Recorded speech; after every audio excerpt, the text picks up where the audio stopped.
Today we continue our series in the Gospel of Mark. If you remember last week, we were in Mark chapter 10 and we met a man who came running to Jesus and fell at Jesus' feet. At first glance, it would seem that this man had everything. He was a ruler, had influence and power and prestige. He was young, he had all the advantages of youth, and he had great wealth and many possessions. But for all his power, all his wealth, and all his youth, there was one thing that he does not know how to possess. And he comes to Jesus and he falls and he says, if you remember, what must I do to inherit eternal life? Yet as this story unfolded last week, we saw how he was unwilling to let go to that thing that he held on tightly. He was unwilling to surrender his wealth and his riches to follow Jesus. If you remember last week, I invited you to think about what is it that you cling tightly to. I invited you to examine your life, your possessions, your money, your relationships, your career, your hobbies, and ask, is there something that you hold too tightly to? What is it that you cling to too tightly that is holding you back from faithfully following Jesus? And as we move into our passage for today, we see that Jesus shows us what surrender looks like. Last week we were thinking about, is my life surrendered? Is it all given over, or is there stuff I'm holding on too tightly to? But today Jesus shows us what surrender looks like. And we're going to jump a few chapters, which you can read in your time at home. And we're going to pick up the story of Jesus in Mark chapter 14. Here in Mark chapter 14, it feels like all of a sudden the story of Jesus is gathering pace and momentum. It's going quite quickly towards the cross in all the events that are happening. And Jesus and his disciples have come together. They've come together to prepare for the Passover. And Jesus breaks bread, gives thanks and breaks bread, and he gives the cup, and he gives new meaning to this act. An act that we now, as we read this account, call the Last Supper. And then the disciples and Jesus move on from the place where they were eating and gathered together. And they make their way to Gethsemane. A name that means oil press or an oil grove. So olive grove, oil press or olive grove. And here, under immense pressure, we see Jesus pray. He knows what's before him. He knows what's about to come. And you feel the spiritual anguish and the physical agony as he considers the cross and all that is about to happen. So let's listen to this story in Mark chapter 14, verses 32 to 42.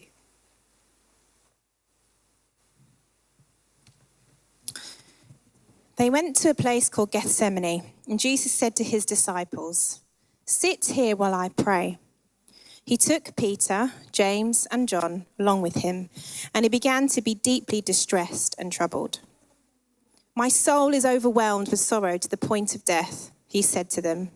"Stay here and keep watch." Going a little farther, he fell to the ground and prayed that if possible, the hour might pass from him. "Abba, Father," he said, "everything is possible for you. Take this cup from me. Yet not what I will, but you will." Then he returned to his disciples and found them sleeping. "Simon," he said to Peter, "are you asleep? Couldn't you keep watch for 1 hour? Watch and pray so that you will not fall into temptation. The spirit is willing, but the flesh is weak." Once more he went away and prayed the same thing. When he came back, he again found them sleeping because their eyes were heavy. They did not know what to say to him. Returning the third time, he said to them, "Are you still sleeping and resting? Enough, the time has come, the hour has come. Look, the Son of Man is delivered into the hands of sinners. Rise, let us go. Here comes my betrayer." Thank you, Karina, for reading that to us. So here we have Jesus. As I think about this account, I think that perhaps we see Jesus unlike we've ever seen Jesus before as we read through the Gospels. We see and we read how he is deeply distressed and troubled. He knew what was before him, the agony, the pain, all that it would entail. But what I think as I read this is so wonderful that Jesus didn't hide his distress from his disciples. He invites Peter and James and John to go with him a little further. And yet they couldn't go all the way because there's a point where Jesus, we read, tells them to stop, and then he goes even further still. And he says to them, "Stay here and watch." As Jesus goes this little bit further, he falls to the ground and he prays, "Abba, Father." Abba, Father is his cry as he falls to the ground. Abba is a name for father. Perhaps one a biological child would use for their father. Maybe something a little bit more like a daddy. Daddy, father. It's familiarity. Oh, I can't say the word. Familiarity. Father, daddy. Here I am. Abba, Father. Daddy, I'm here. Here I am. You kind of get that feeling as Jesus cries, "Abba, Father." And Jesus comes with such honesty as he comes before the Father. "Take this cup from me." And then he prays this prayer of absolute surrender that says, "Yet not what I will, but what you will." He comes to that place of complete surrender. As we read the text, as I was reading this text and thinking about what it was to share, I was like, I wonder how many times Jesus prayed that. And then when I looked at the text again, it says, "And he prayed that again." I was like, he must have prayed that many times in that time. Well, he says to Peter, "Could you not keep watch for 1 hour?" So we don't know how long it was, but we get the idea that there was a significant time that here is Jesus pouring out his heart before his Father, having to keep coming to that place that says, "Yet not what I will, but what you will." I don't know about you, but for me, that prayer of surrender is one that I have to continually pray. That prayer of surrender that says, "God, not how I want it, but how you want it. God, I trust in you. God, I'm willing to go your way." And keep coming back to that place again and again. For me, trusting in God and his way and surrendering to his way, surrendering my control, my fears, my way, all that I am to him is something that I have to do again and again. And each one of us do. Because that surrender doesn't always come naturally. It's a choice we have to make.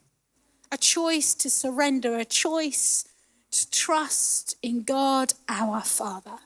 To trust him with the details of our life. To trust him with all that we are. To trust him in moments of distress and in moments where our hearts are heavy. To trust him when we don't know what the future looks like, but it looks as if the future doesn't look great. To trust him in those moments. as I consider the life of Jesus, as we see Jesus' response to this deep distress and agony, we begin to understand how it might be that we too might navigate those moments in our lives where we feel distress, where we feel anguish, where we feel, oh, Lord, what's next? How am I going to do this? We begin to see in Jesus how we might navigate those moments. Because the truth is, sadly, all of us will face those moments in our lives where we feel distressed and where we feel anguish. Those times of suffering and those times of pain. Those moments where we feel overwhelmed and what's next fills us with dread.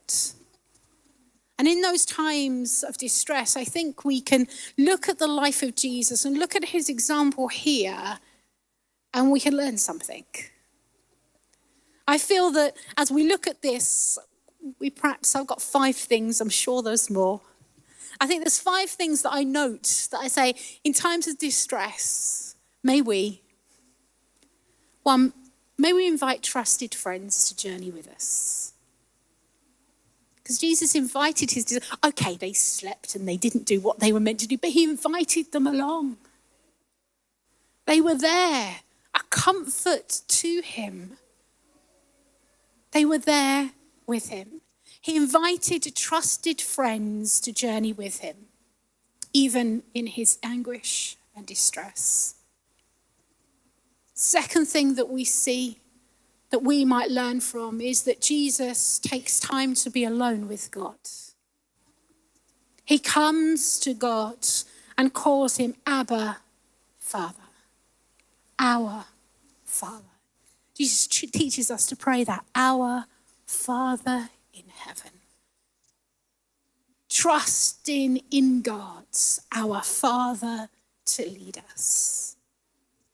The psalmist writes this, even though I walk through the darkest valley, I will fear no evil, for you are with me. Your rod and your staff, they comfort me. I wonder if Jesus thought about these words as he was saying to God, not what I will, but what you will. May we journey with trusted friends. May we take time to be alone with God, our Father. May we thirdly, be honest and open before God in our prayers. Nothing is hidden from him. God knows how it is we feel, but he longs for us to tell him. May we be honest and open before God.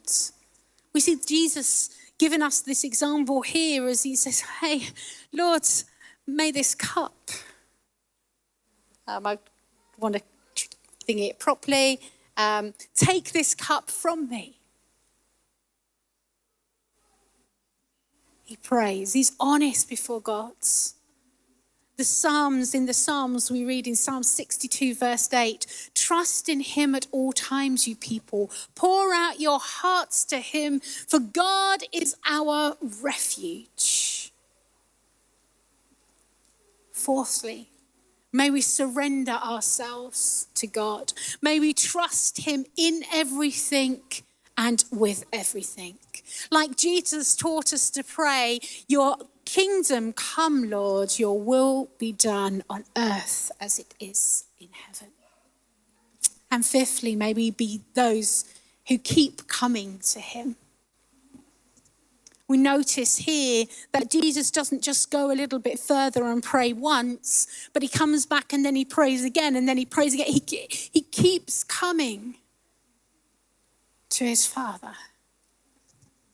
It perhaps tells us and shows us perhaps the weight of this moment, how it weighed heavy on Jesus that he kept coming back, going back to his Father. So may we invite trusted friends to journey with us. May we take time to be alone with God. May we be honest and open before him. May we surrender our lives before him. And may we keep coming to him. Persistent in prayer. Keep coming to him. In Matthew 6, verse 8, Jesus says this: your Father knows what you need before you ask. And then he goes on to teach his disciples how to pray. He says, therefore, then, this is how you should pray. Just because God already knows before we ask, before we come to him, doesn't mean that he doesn't want to hear our prayers. He wants to hear us, to speak with us, to talk with us. And in a moment, we're going to take some time to do that. We're going to spend some time talking to God together. But I want us to invite us now. Let's just take a moment. Maybe just close our eyes for a moment with God. I don't know what your situation is.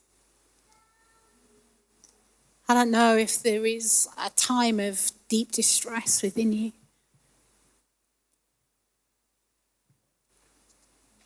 Let's just take a moment and say, Lord, I trust in you.